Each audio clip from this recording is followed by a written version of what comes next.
Remembrance for me is time for reflection. It's time to say thank you for those who have given everything for what we have today. It's to celebrate life, and it's an incredibly important time of year for me and for so many, and we will always remember those who paid the ultimate sacrifice. Now to the former soldier whose life story became the subject of the BBC Two film, Danny Boy. Brian Wood is turning his attention to an epic new challenge. I'm going to be doing a challenge, and it's called the Ultimate Sacrifice, and that's why I've named it. To represent those who have paid the ultimate sacrifice in conflict. The Iraq and Afghanistan campaign, we lost 635 soldiers, sailors, airmen, Royal Marines, and I'm going to be running 1 mile for every fallen soldier.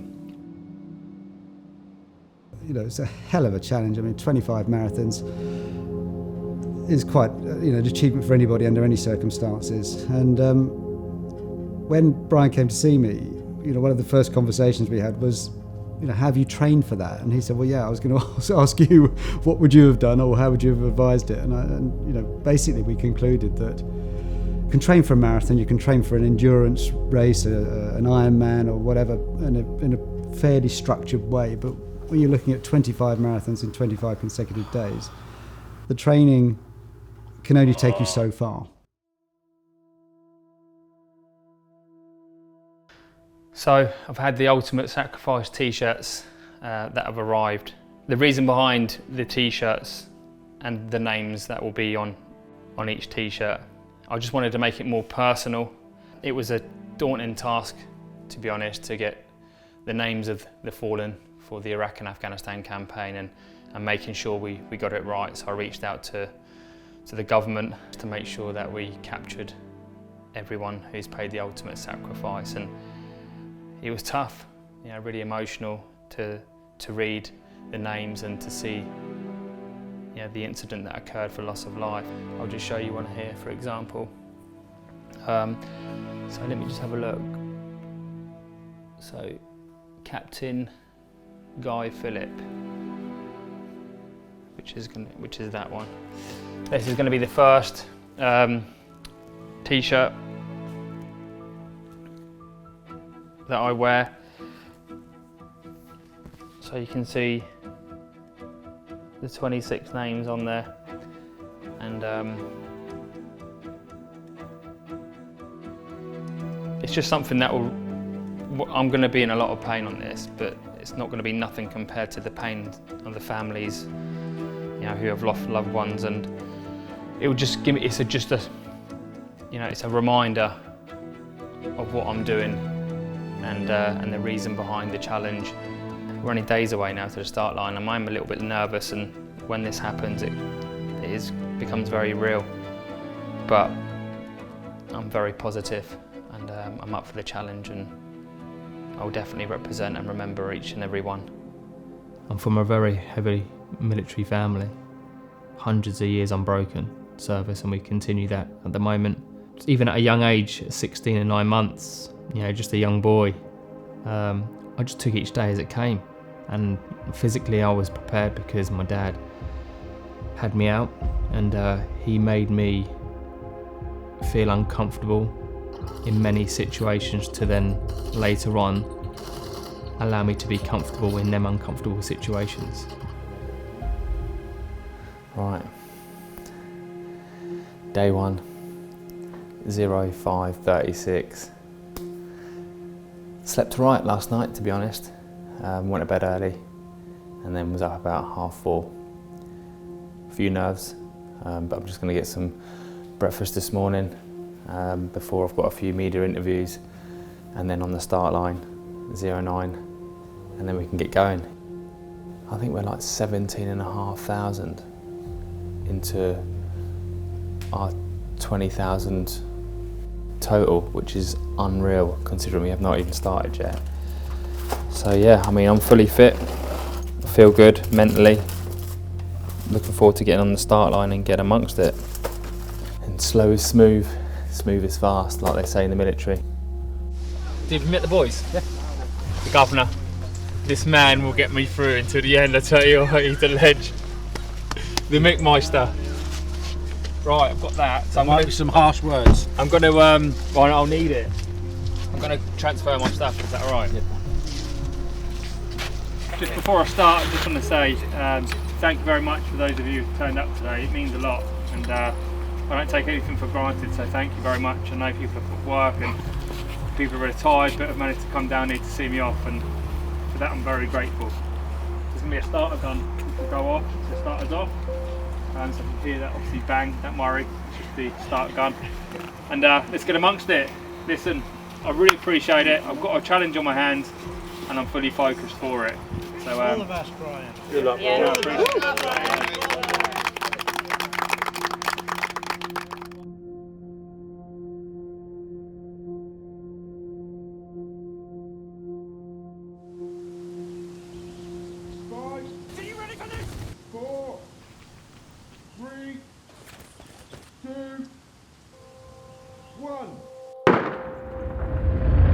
Corporal Brown Wood, the Princess of Wales's Royal Regiment.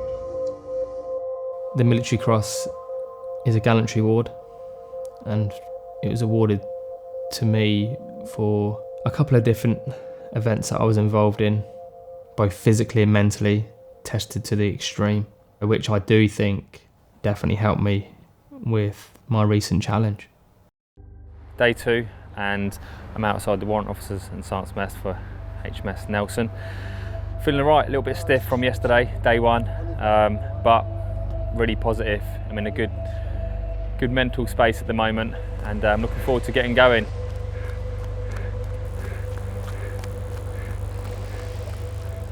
So we just stopped off here with Sam and Kev. We're going to walk over to the D-Day Memorial, and we'll show our respects there for a short period of time before then we get going on this route.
How you doing? Shit's there. Day 2 done. 26 for mice remembered.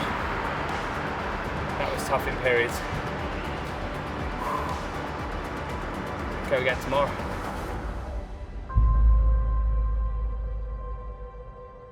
On the 1st of May 2004, we were ambushed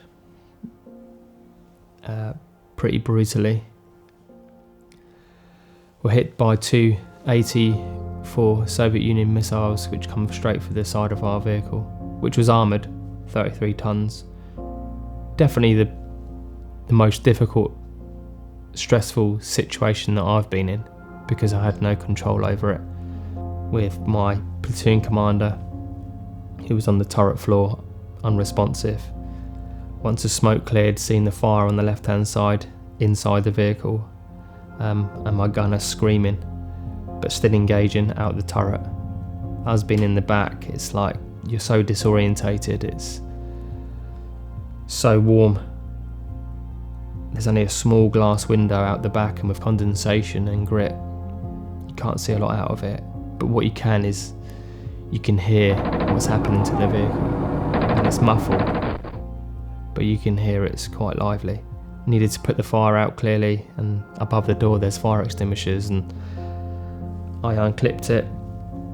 Couldn't understand how it was going to work because it wasn't a conventional fire extinguisher. And then one of the lads who was in the back with me was like, you need to smash it on its rear to set it off. And as he's told me, I've kind of done it straight away, but normally you're meant to vacate the vehicle because it sucks all the oxygen out. So as I've done it, I was committed.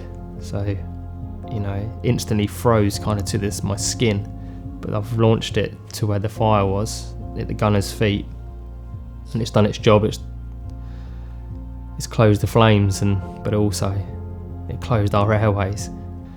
The smoke was still horrendous because there was respirators and stuff in the back of the vehicle, which is like thick rubber. You're trying to deal with all this.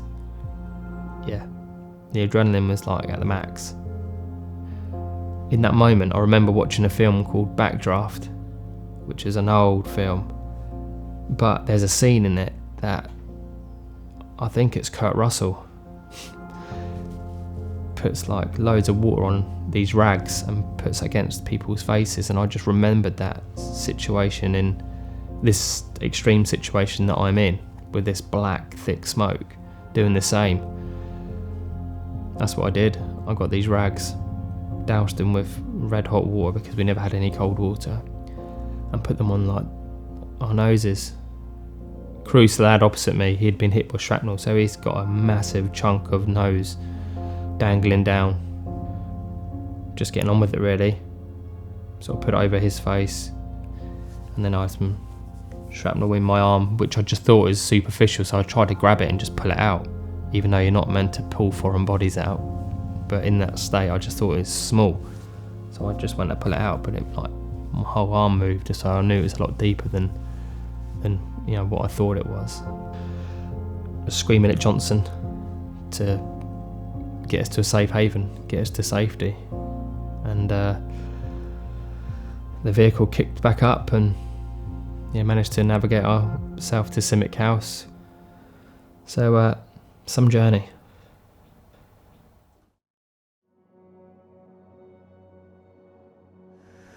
I'm on Marathon 11, day 11, and I've had many ups and downs, if I'm brutally honest. Was reduced to my knees 3 days ago, just excruciating pain that I couldn't shift. But I knew, once I committed to this challenge, it was going to be some dark times. But I got through it and managed to pick myself up. We go again today. So it's the 11th, which is Armistice Day, and I'm running with my brother-in-law, who sadly lost 3 of his men in Iraq 8 in Afghanistan, and 3 of the names today are displayed on my back. So credit to him, to come out and show his support and remember especially 3 of his men that paid the ultimate sacrifice. It's been a tough journey, I'm not going to lie.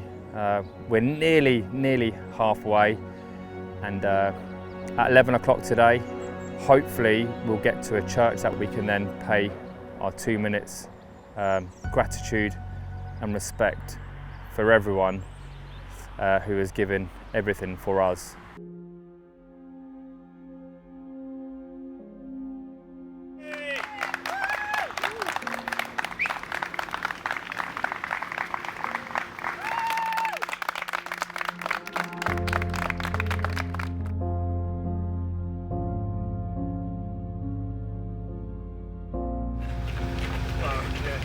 Corporal Daryl Gardner, Remy, 25 years of age.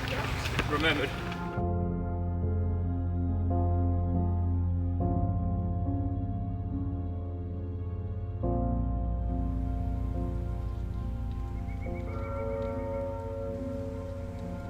They shall grow not old, as we that are left grow old. Age shall not weary them, nor the years condemn. At the going down of the sun, and in the morning, we will remember them. For me today, there was 3 names: Dan Gamble, David Murray and Nathan Cuthbertson, which were all my soldiers that were sadly killed in Afghanistan back in 2008.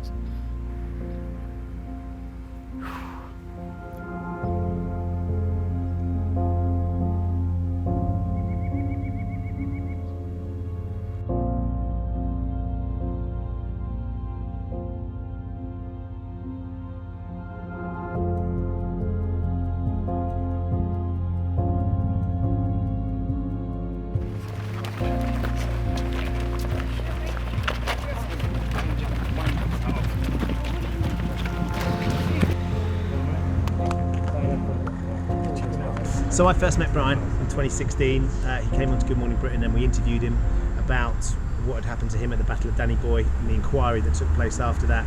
I've just been with him for Marathon 11, and every single mile his brother-in-law Wayne would read out one of the names of the 26 that we were remembering today. I think one of the things about Brian is he masks a lot of what he's going through emotionally and physically. That's what I've come to understand.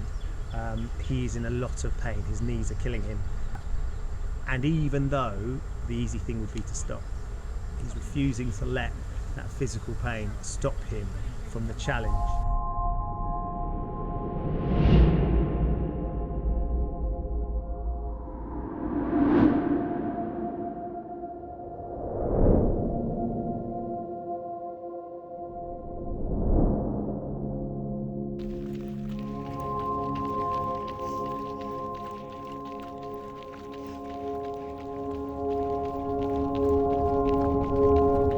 What became apparent just in that first session with Brian for about an hour or so was how mentally he was in a space where he was going to do this. You know, it didn't seem to matter to him what was going to happen. If he got injured, he got injured. He was going to work through it and do whatever he could to try and achieve.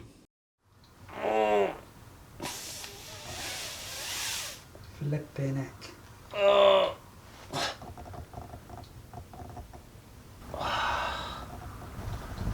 Ibuprofen tonight. Yeah.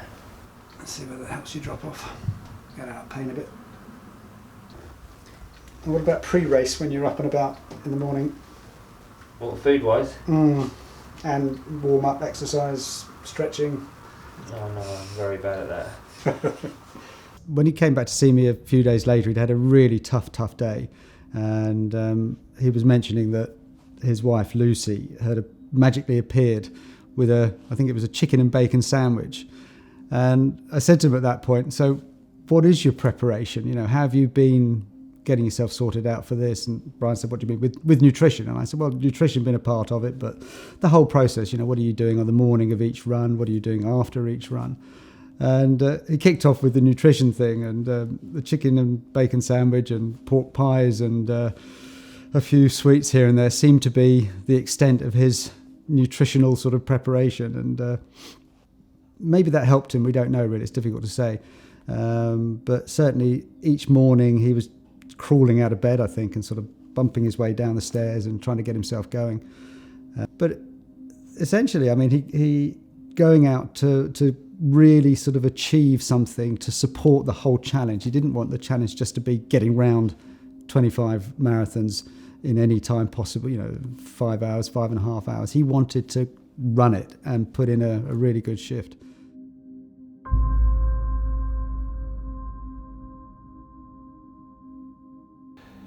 And then my real test as a young Lance Corporal was 2004.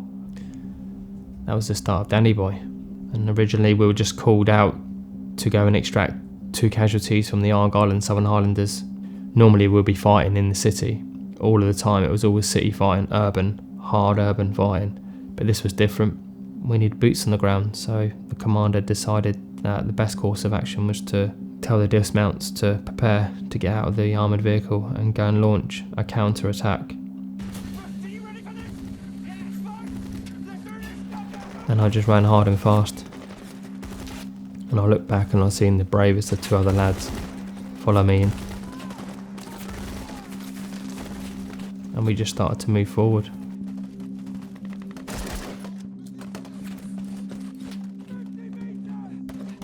So much so that the militias fighters started to withdraw from their stronghold.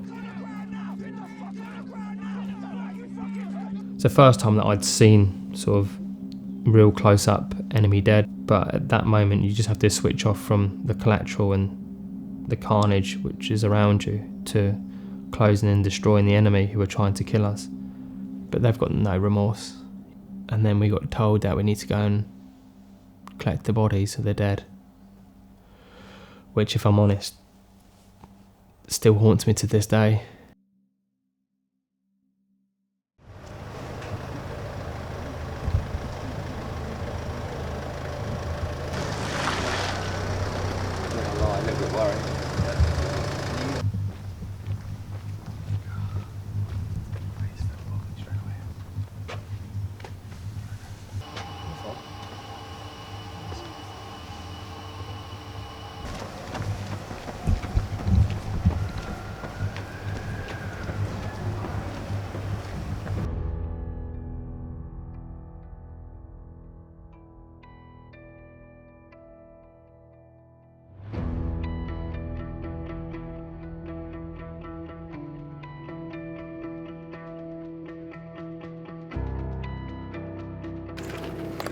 There it is.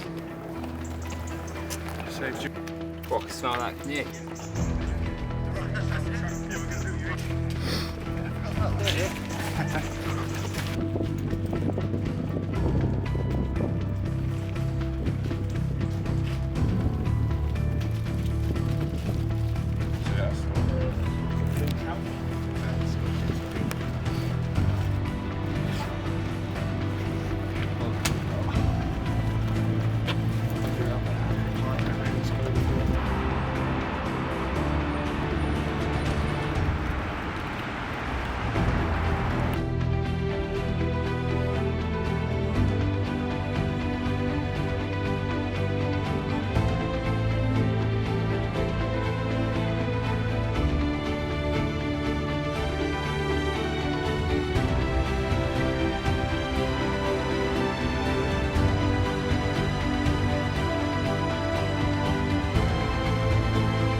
More names remembered? Yeah, that's it. I follow you on Snap. Well done. Appreciate it. It's really good. No, I really appreciate good. it. Thanks. It's good to see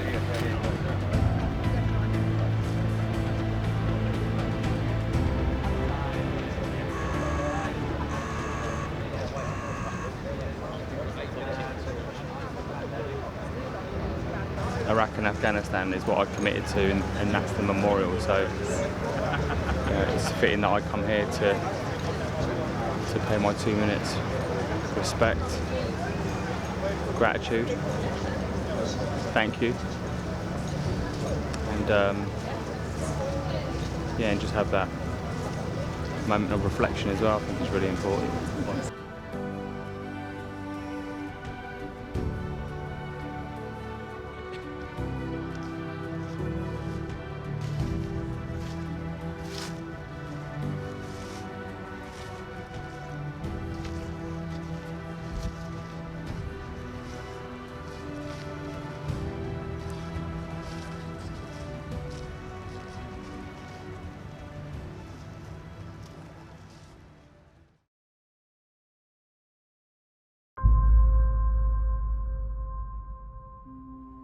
First of June 2004, we were occupying Broadmoor prison. We were just getting mortared all of the time, and it was dark. We were on QRF, so 5 minutes notice to move.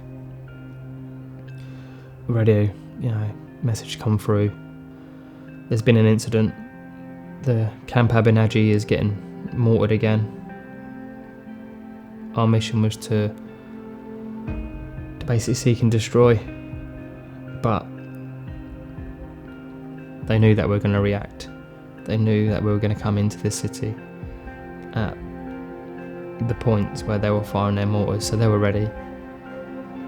We knew we were going to get hit, and sure enough, on the way to the grid that we'd been given, we just got ambushed again, and it's like bonfire night. Real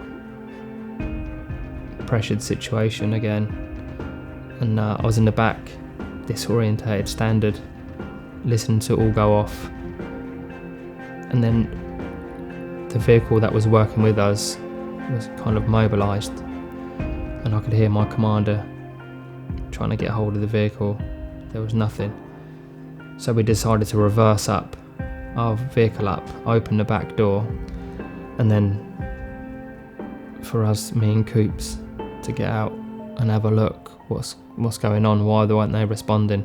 Was their comms down, or was there a casualty? And the back door opened, and Coops and I jumped on the front decks of the other armoured fighting vehicle, and it was so noisy because our vehicle's returning fire. It's coming out from that muffled effect into a deafening sound, but you just kind of, for me anyway, I just needed to have a look what was going on. And then since I peered over into the driver's hatch, I knew straight away that we've got a serious casualty, and it was Johnson Bahari. He'd been pretty much hit by a direct rocket propelled grenade. The indents on his head was something that I haven't seen very often. It was in a really bad way. Me and Coops kind of pulled him out under fire, got him into the back of our vehicle, and then we started to head towards Broadmoor prison, where he was going to get medevaced out. The next time I actually seen him was at Buckingham Palace, where he was getting awarded the Victoria Cross, and I was being awarded the Military Cross. Sorry, that's another message I've just caught up. Good morning. Good luck on your final marathon today. My husband's name is the first on your shirt. I'll be rooting for you all the way, and of course thinking about Ian. To run the first 12 miles with my son, and also seeing Bailey coming in to see his father on his interview. So look, the other thing that's exciting is someone else joining you today. No. Look at him properly. It will live with me forever. It just will never leave me.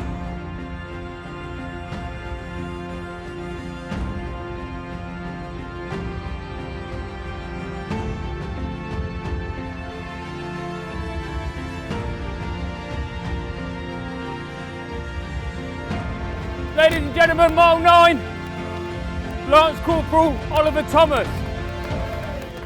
Remembered.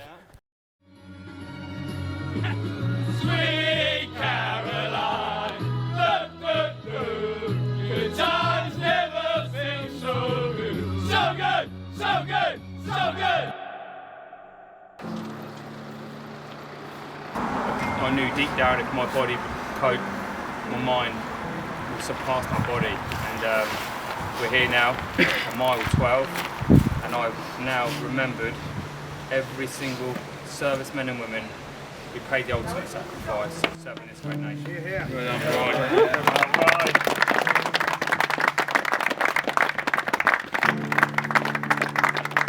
I also want to say a couple of thanks quickly, because I won't have time to as we end and carry on, but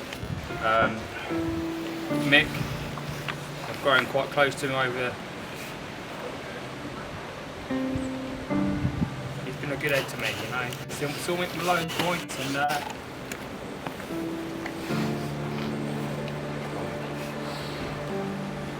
in 3, 2, 1, we'll pause for 1 minute.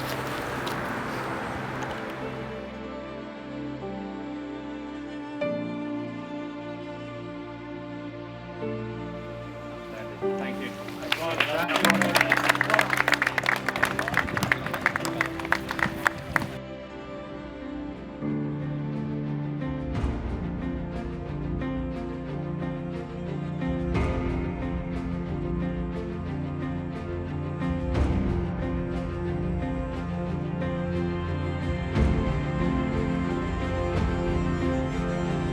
on the way in, someone had put the names of the fallen on the trees. So it was a linear feature, and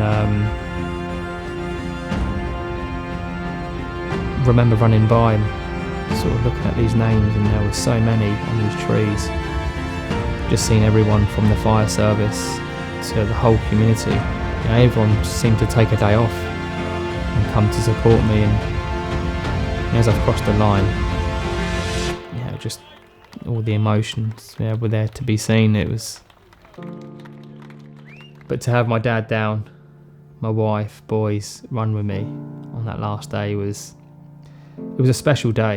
It was a special challenge, and we will remember them.